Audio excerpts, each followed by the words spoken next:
Welcome, friends, to this sectional on the life and the musical contributions of poet, folk singer, composer Sidney Carter. I'm here in the sanctuary of Runnymede United Church in West Toronto, and we're recording this sectional in the middle of April when the province of Ontario is in the midst of its third pandemic lockdown. And this has imposed some challenges in preparing to lead this sectional, but with the help of family members and a small ensemble of singers and instrumentalists, we will endeavor to take you on a journey of song that we hope you will really enjoy. Sidney Carter is one of those elusive artists who does not really fit into one mold or category. We may call him folk singer, poet, artist, satirist. We could try to pin down his faith stance as believer or holy skeptic or spiritualist. Yet in all these artistic or theological descriptions, he was that and so much more. His songs and his writings reveal a person of considerable intelligence, depth, faith, doubt, and ability. He was a deep lover of people, never in his element more than when he was communicating to persons with a face and with a name, be they young or old, believer or non-believer, establishment or anti-establishment. He could prick a conscience and then follow it by words of kindness and encouragement. He could be very critical and yet also be very compassionate about those he criticized. Mostly, he was full of life, in all its ups and downs, its foolishness and brilliance, and was humbly grateful for every opportunity that life brought to him, and it brought many to him. So, I'd like to begin our time together with a couple of verses from the song that really put him on the map of the world and into church hymnals of every stripe around the world. He actually wrote this about 60 years ago, way back in 1963, as an adaptation of a Shaker folk hymn called Simple Gifts, which was also featured by Aaron Copland in his Appalachian Spring composition. So I think many of you will know it, and I just invite you to kind of sing along with us. I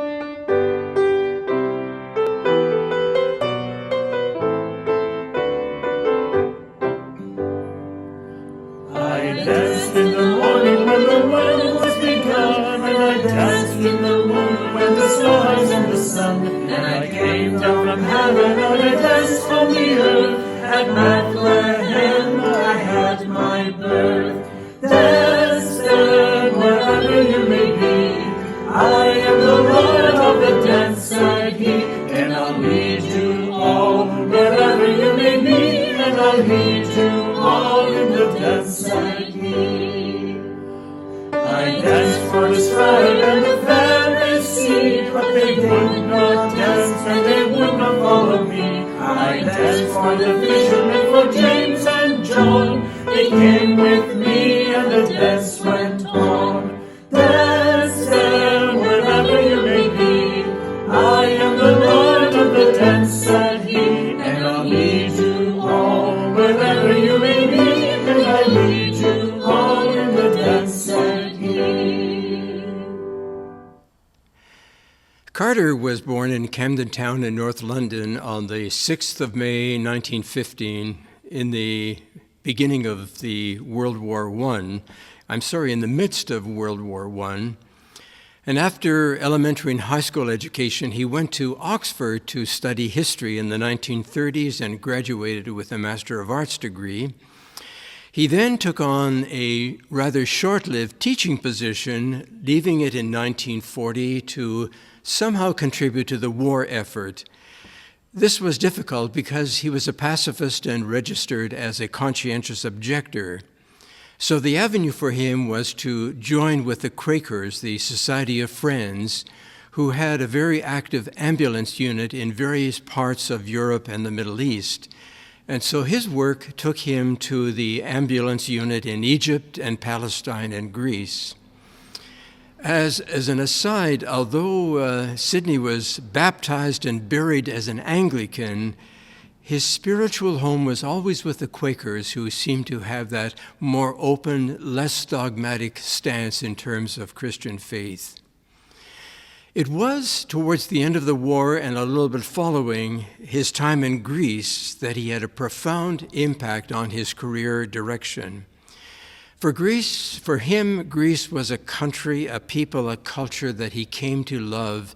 He was excited by the vitality. He was excited by their music. He was excited by putting the dance to music. And out of his time there and with his travels to other parts of Europe shortly after, he began to write radio scripts of his experience for BBC Radio. And that began a long career with BBC, both in television and radio. His songs covered a wide range of subject matter: social issues, justice, biblical themes. We're going to focus primarily on the latter. And our next song captures something of the directness by which Carter gave expression to his creedal foundations, but also his creedal questions. Weary of preachers dragging worshipers through the Jesus of times past and leaving Scripture in its historic setting with little connection to its current application, and believing firmly that what counted in the Christian faith was how convictions were lived out in action, in the here and now, in the lives that we currently live. So he put his strong views into a song, really a rant, a musical rant. Just listen to these words, which sum up his approach to life and faith before they're sung. Your holy hearsay is not evidence. Give me the good news in the present tense. What happened 1900 years ago may not have happened. How am I to know? The living truth is what I long to see. I cannot lean upon what used to be. So shut the Bible up and show me how the Christ you talk about is living now. I invite you to listen to this simple, haunting tune as it is played over and before it is sung for us.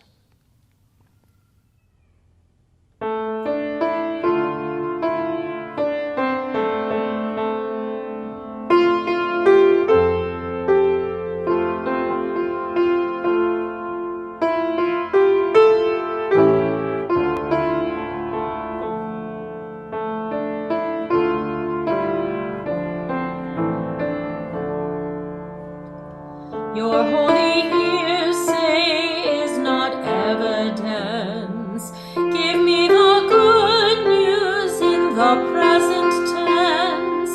What happened 1900 years ago may not have happened.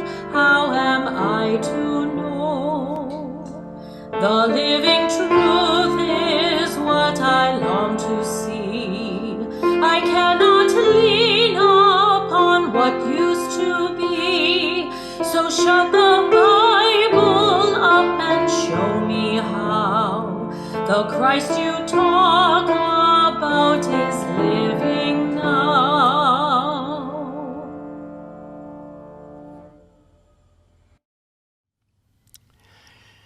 Come, love caroling along with me. We're going to move into the seasons of the church year and to make our way through songs that Sidney wrote not specifically for the church year, but rather that fit well into that category. As was just mentioned, Carter's experience in Greece at the end of World War II, where he encountered folk songs that told of the people's individual and collective stories, this began to shape his future career as a folk singer, as a poet, as a narrator of human stories. He loved to imagine and express the thoughts of well-known historic figures, both in the secular world and in religious communities. So our next song is going to relate to the gospel story of Mary, who will soon give birth to Jesus. And he imagines the many things that might be going on in Mary's mind as she weighs her role in carrying this God-sent child, this one proclaimed as God in human flesh. And the scope of her imaginings is very expansive, but summed up in the repeated line, "I carry the maker of the world in me." And there's an interesting and significant statement in the last verse of the song, "You will carry me wherever I go." So the song is going to be introduced on the piano, and the verses and chorus carry the same melody, so I invite you just to join with our singers and our players whenever you feel ready to do so.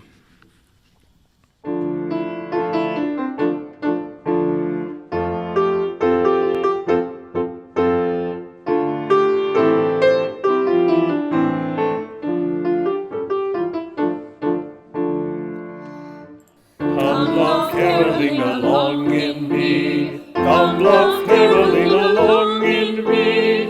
All the while, wherever I may be, I carry the maker of the world in me. Living and loving you that I am not, though your body is my bone and blood, I wonder at the maker who can be before I am and yet a child of me. Come, love, caroling along in me. Come, love, caroling along in me. All the while, wherever I may be, I carry the maker of the world in me. I lift and carry you to Bethlehem. I lift and I carry you to Galilee. I'll carry you wherever I may be. I carry the maker of the world in me. Come, love, caroling along in me. Come, love, caroling along in me. All the while, wherever I may be, I carry the maker of the world in me. In the beginning you were there, I know, and you will carry me wherever I go. I'll carry you wherever I may be. I carry the maker of the world in me. Come, love, caroling along in me. Come, love, caroling along in me. All the while, wherever I may be, I carry the maker of the world in me. Standing in the Rain. This takes us to Christmas. Carter did not compose songs by sitting at a piano or playing with a guitar with manuscripts nearby. He composed in his head, singing unaccompanied, possibly with a little hand drum and with a tape recorder. And others would actually transcribe his songs into a manuscript form. There's a story that Sidney tells about heading home one summer afternoon from central London, and he was walking along the street from the tube, the subway, to his home, and he was working on a song in his head, and it involved a little self-conducting and probably the waving of the head, and with Sidney might be a little bit of a dance step as he was moving along. A London bobby spotted the unusual behavior and started to follow him from a distance. Gradually, Sidney became aware of this, but decided to simply carry on because he was close to home. And as he walked up the steps, he turned to the officer in the distance, gave a big smile and a wave, and went inside. Our next song, Standing in the Rain, depicts the role of the innkeeper in the town of Bethlehem, who has likely been aroused from a deep sleep to respond to the noise of someone knocking persistently on his window. He is not a happy camper. In the song, Sidney even gives us a report on the weather of that evening. But the song is actually more about not just the intrusion into the ancient innkeeper's life, but actually Sidney is taking a swipe at some of our Christian failings in hospitality in this and every age. So listen as the chorus is played, then we'll join in singing the chorus, and we'll listen while the verses are sung, each time joining the singers in that rather rollicking chorus.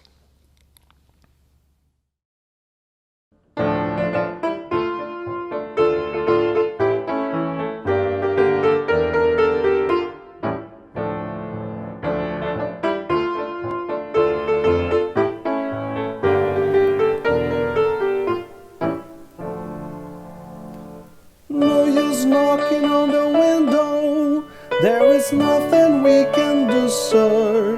All the beds are booked already, there is nothing left for you, sir. Standing in the rain, knocking on the window, knocking on the window on a Christmas day.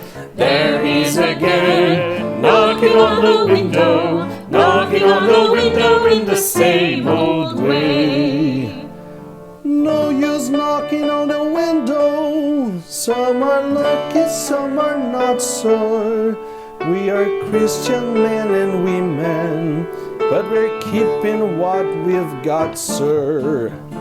Standing in the rain, knocking on the window, knocking on the window on a Christmas day. There he is again, knocking on the window, knocking on the window in the same old way.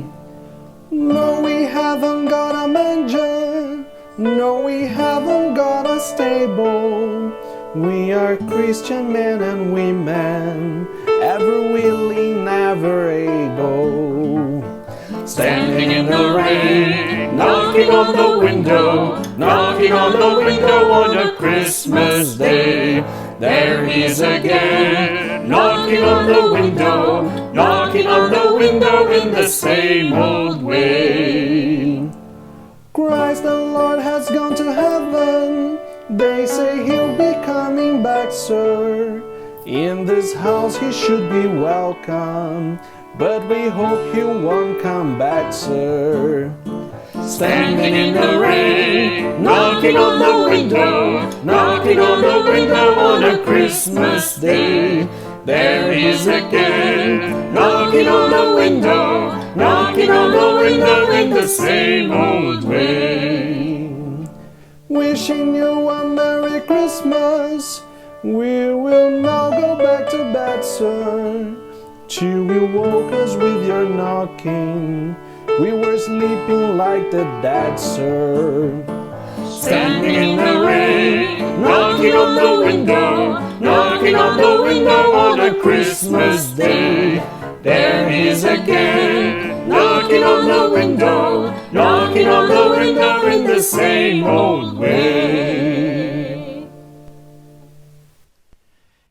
Every star shall sing a carol. This moves us into the season of Epiphany.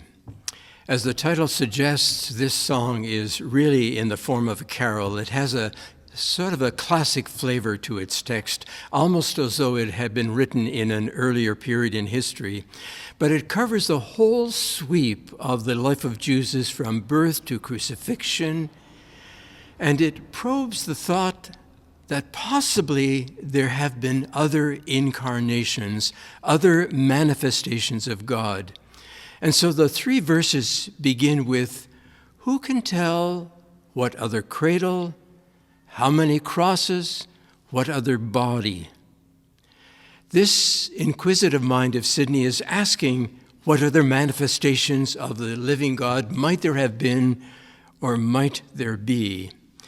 But with each query comes an affirmation, holy was the human birth, holy is the name I know, I will praise the Son of Mary. There's a steady crossing between immanence and transcendence in this exploring mind of Sidney Carter. And the verses conclude by inviting all of creation to come and praise the King of Heaven by whatever name you know. When working with this carol for Voices United, the committee struggled with the phrases, God above, man below, King of Heaven. And this was a time in which we were looking at theological understandings and gender inclusivity. And we finally conceded that we could not really find suitable alternatives and sadly could not include the song in the hymnal. But however, you're going to see printed in the words an alternative to all below instead of man below. So following the piano introduction, please join with us as you feel ready to sing along.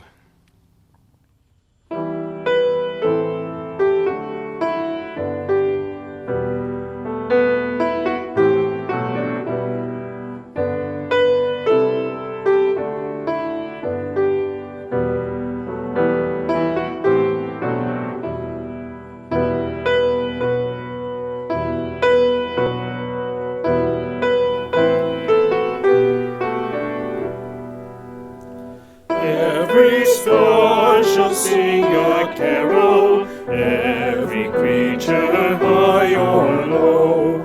Come and praise the King of heaven, by whatever name you know. God above, all below, holy is the name I know. When the King of all creation had a cradle on the earth, holy was the human body, holy was the human birth. God above, all below, holy is the name I know. Who can tell what other cradle high above the Milky Way still may rock the King of heaven on another Christmas day? God above, all below, holy is the name I know. Who can count how many crosses still to come on long ago? Crucify the King of heaven, holy is the name I know. God above, all below, holy is the name I know. Who can tell what other body he will hallow for his own? I will praise the Son of Mary, brother of my blood and bone. God above, all below, holy is the name I know. Every star and every planet, every creature high and low, come and praise the King of heaven, by whatever name you know. God above, all below, holy is the name I know. Said Judas to Mary, this moves us into the Lenten season. The story of a woman anointing Jesus' feet with a very expensive ointment is told in all of the Gospels. Matthew, Mark, and Luke do not identify the woman by name, only that she is a woman of some disrepute, but who has become enamored with the teachings of Jesus and really by the spirit of this young prophet from Nazareth. But in John's Gospel, the event occurs in the home of Mary and Martha, and Mary is the one identifying as applying the perfumed ointment. In Matthew, Mark, and Luke, the woman pours the ointment on the head of Jesus. But in John's Gospel, Mary pours it on the feet of Jesus, wiping it with her long hair and filling the room with that sweet aroma of the perfumed oil. In all of the accounts, Judas is recorded as having raised objections to this extravagant gesture, feeling that it could have been put to much better use. But Jesus intervenes to put the matter into a deeper perspective, that it is the love and generosity behind the gesture, and most significantly, he connects it to his pending suffering and death. So in the song, 3 voices, 3 characters are features, blending elements of the various gospel accounts. Something of the deep compassion and the free spirit of Sidney Carter finds expression in this song. So you are welcome to simply listen this time, hum along if you wish, but hear the wondrous story told through the eyes and the narration of Sidney Carter.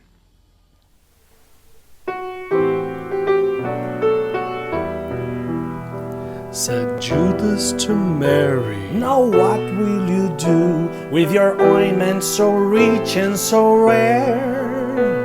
"I'll pour it all over the feet of the Lord, and I'll wipe it away with my hair." She said, "Wipe it away with my hair." oh Mary, oh think of the poor. This ointment, it could have been sold. And think of the blankets and think of the bread you could buy with the silver and gold." He said, "Buy with the silver and gold." Tomorrow, I'll think of the poor. Tomorrow, she said, not today. For dearer than all of the poor in the world is my love who is going away. She said, my love who is going away. Said Jesus to Mary, "Your love is so deep, today you may do as you will. Tomorrow you say I am going away, but my body I leave with you still." He said, "My body I leave with you still. The poor of the world are my body," he said. "To the end of the world they shall be. The bread and the blankets you give to the poor, you will know you have given to me." He said, "No, you have given to me. My body will hang on the cross of the world tomorrow," said, "not today.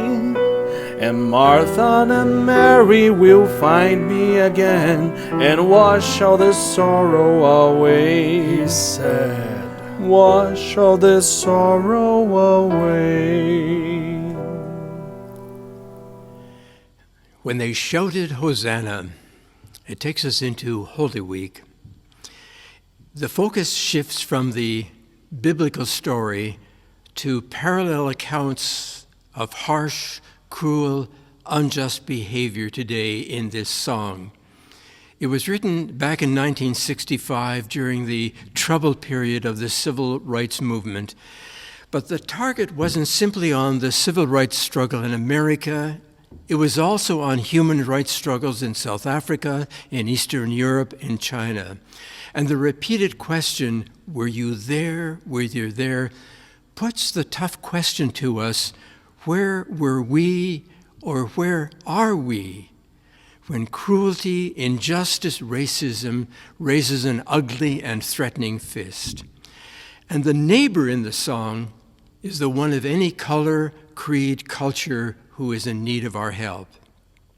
So after the song is played over, you're invited to join in singing both the verses and refrain as you feel comfortable.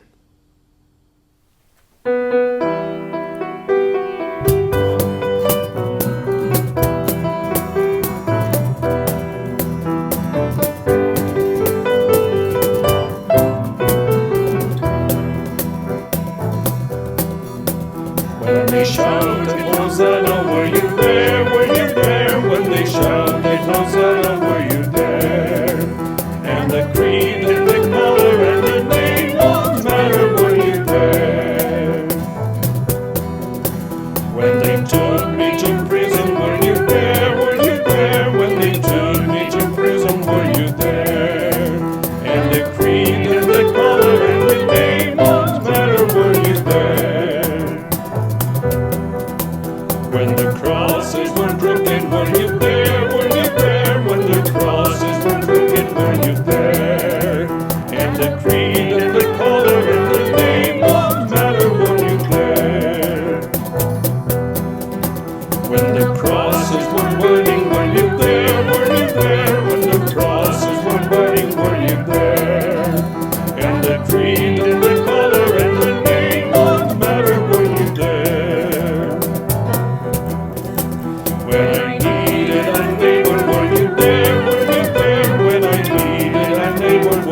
Bitter was the night.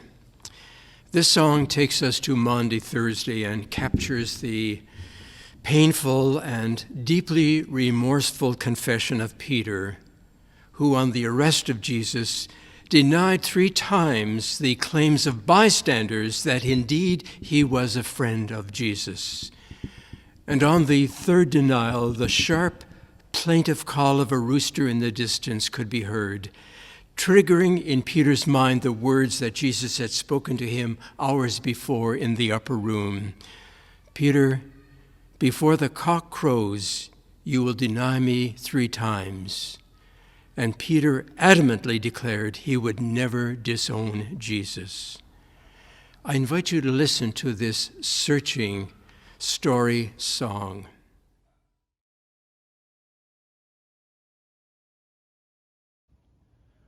Bitter was the night, thought the cock would crow forever. Bitter was the night, before the break of day. Saw you passing by, told them all I didn't know you. Bitter was the night, before the break of day. Told them all a lie, and I told it 3 times over. Bitter was the night, before the break of day. What did Judas do? Sold him for a bag of silver. Bitter was the night, before the break of day. What did Judas do?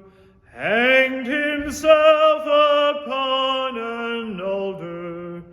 Bitter was the night, before the break of day. Bitter was the night, thought there'd never be a morning. Bitter was the night, before the break of day. Bitter was the night, thought the cock would crow forever. Bitter was the night, before the break of day.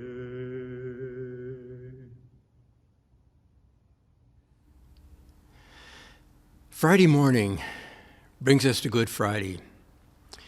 Bit by bit, we're seeing the artistic creations in song of someone who is a folk singer, poet, holy skeptic, and an iconoclastic theologian.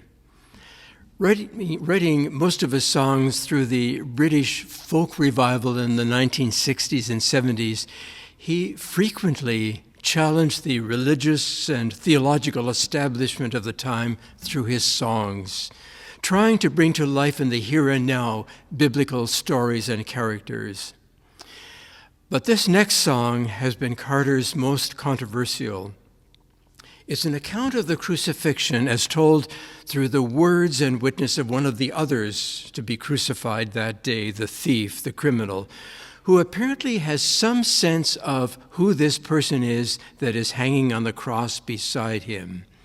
And knowing this story to some extent, this criminal, this thief, is filled with anger, with rage, with revulsion at what is happening to this simple carpenter, this preacher, this advocate for the poor and the suffering. And so he rages at the God who would let this horrible abuse of justice take place. The refrain "It's God they ought to crucify instead of you and me," generated outrage amongst conservative Christians and conservative politicians in Britain. The thief says, you can blame it onto Pilate, you can blame it on the Jews, you can blame it on the devil, but it's God I accuse. It's God they ought to crucify instead of you and me. After the controversy finally settled down, and believe me, it was in all the papers and on television for weeks and weeks, Sidney reflected on the reaction and wrote, "This one song keeps getting into trouble. Some sing it in the church, others call it blasphemous, which is what it is if you regard it as a simple statement. But what is said or sung is only half the song.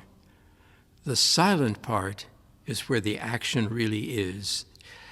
The statement made in the song is simply a device to spring a question, where is God in what is unfolding here?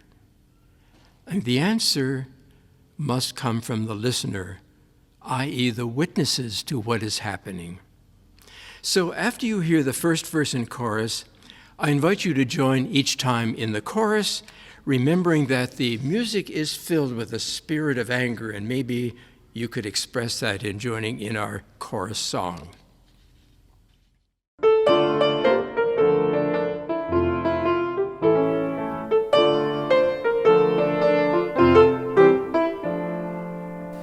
It was on a Friday morning, they took me from the cell. I saw they had a carpenter to crucify as well. You can blame it on to Pilate, you can blame it on the Jews, you can blame it on the devil. It's God I accuse.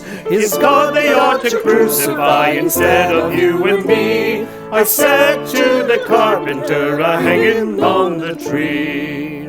You can blame it on to Adam, you can blame it on to Eve, you can blame it on the apple, but that I can't believe. It was God that made the devil and the woman and the man, and there wouldn't be an apple if it wasn't in the plane. It's God they ought to crucify instead of you and me. I said to the carpenter, hanging on the tree. Now Barabbas was a killer, and they let Barabbas go. But you are being crucified for nothing here below.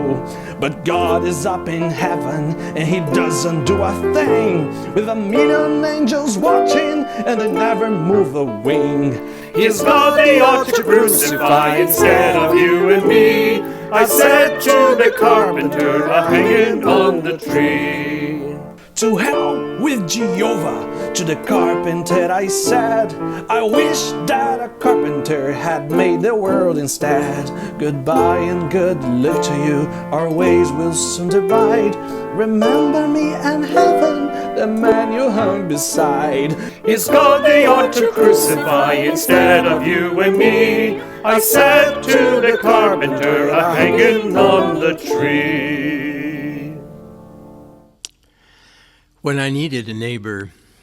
We're moving now from the seasons of the church year, except for Easter, which we'll do a little bit later as we conclude our time together, and moving into the subject of Christian service.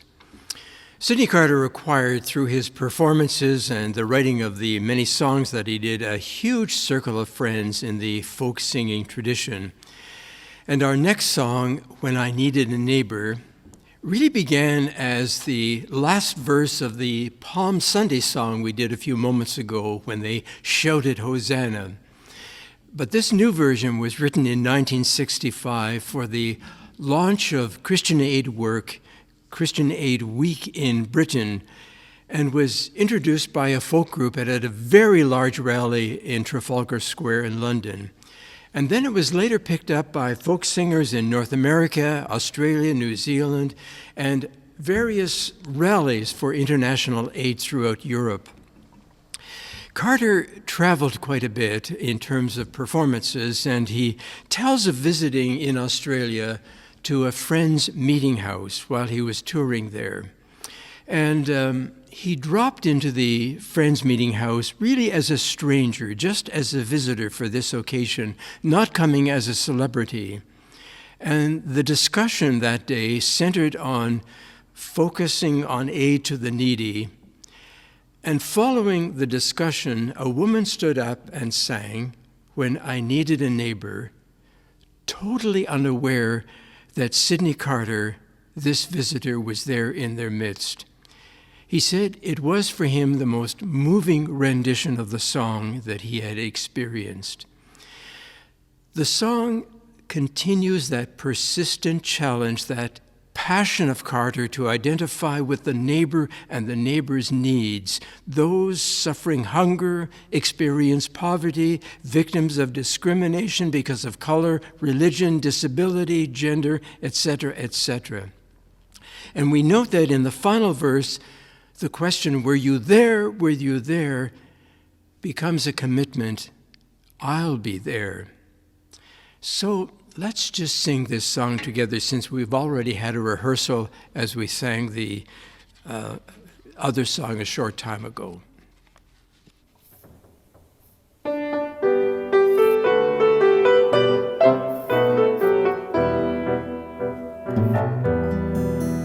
When I needed a neighbor, were you there? Were you there? When I needed a neighbor, were you there? And the creed and the color and the name won't matter, were you there? I was hungry and thirsty, were you there? Were you there? I was hungry and thirsty, were you there? And the creed and the color and the name won't matter, were you there? I was cold, I was naked, were you there? Were you there? I was cold, I was naked, were you there? And the creed and the color and the name won't matter, were you there? When I needed a shelter, were you there? Were you there? When I needed a shelter, were you there? And the creed and the color and the name won't matter, were you there? When I needed a healer, were you there? Were you there? When I needed a healer, were you there? And the creed and the color and the name won't matter, were you there? Wherever you travel, I'll be there, I'll be there. Wherever you travel, I'll be there. And the creed and the color and the name won't matter, I'll be there.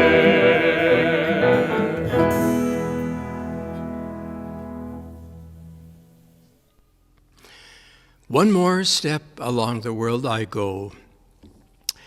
Sidney enjoyed a high-profile career, performing on British radio and television, teaming with his friend Donald Swann, writing scripts for the popular TV program in Britain, That Was the Week That Was, working with him, Donald Swann and Michael Flanders, on the review called Flanders and Swann, but also performing his songs with notable folk singers such as Judy Collins, Jackson Brown, Pete Seeger, Maddie Pryor, Nadia Cattouse, the Swingle Singers. As one of his colleagues commented, Sidney himself was not a great performer, but the audiences loved his endearing manner, his often funny or provocative statements in song, and his ability to reflect and express the thoughts, the feelings, the uncertainties that fill the lives of so many of us. And he plied his gifts in bars, in churches, at folk festivals, at protest gatherings, and in homes for the aged and the disabled. Along with Lord of the Dance, One More Step was the most popular and still most popular widely used song of his. For some years, it became really the theme song of graduations in schools, elementary and high school, for weddings, for graduation in Sunday schools or confirmation services, and multiple other occasions. And it was a constant sing-along item in those folks who were in the homes for the aged. Once Sydney would take them through a number of songs, a voice would say, "Can we sing one more step?"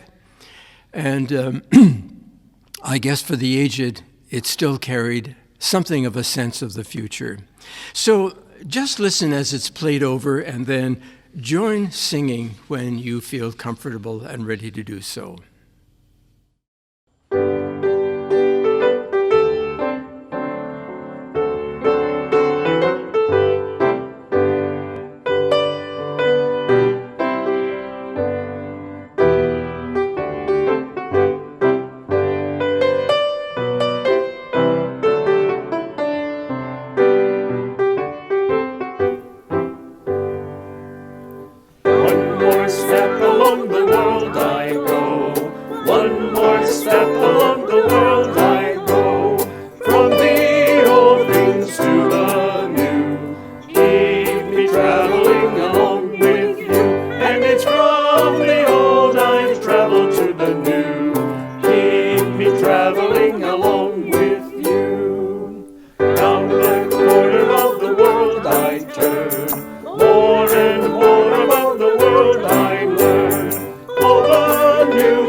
Some 30 years ago, a wonderful hymn writer, Jean Jansen, wrote a text on the theme of dance.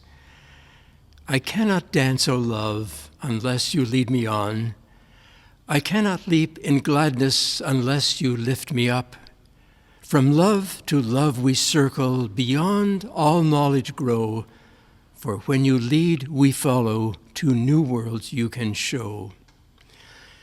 For Sidney Carter, the notion of dance was central to his faith and life. He saw the whole world, the whole of life, as something of a dance, as the richest expression of the human journey.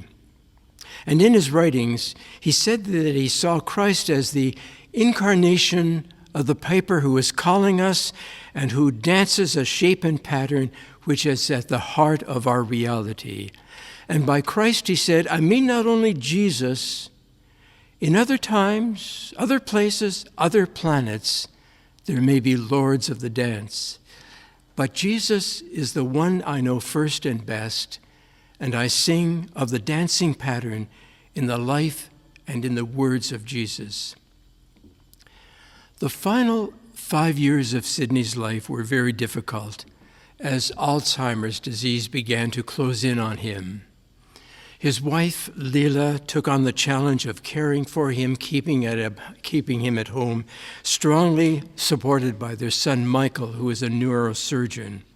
Friends were welcomed in great numbers into the home, and though Sidney was often unable to recognize them, when they started singing some of his songs, he would quickly and joyfully and quite comfortably join in. He passed away in his London home on the 13th of March, 2004, at the age of 88. Some years earlier, he had written his own epitaph. Coming and going by the dance I see, that what I am not is a part of me. Dancing is all that I can ever trust, and the dance is all I am, the rest is dust. I will believe my bones and live by what will go on dancing when my bones are not. 40 years ago this year, Sidney Carter was a dinner guest in our home. He was on a limited tour of Canada, and a friend who was managing his tour brought him to our Mississauga home for an evening concert and a day-long song hymn-writing workshop. Memories of that occasion, of course, are rather faint now, except remembering that it was such a relaxed visit, full of fun, as though old friends had come together.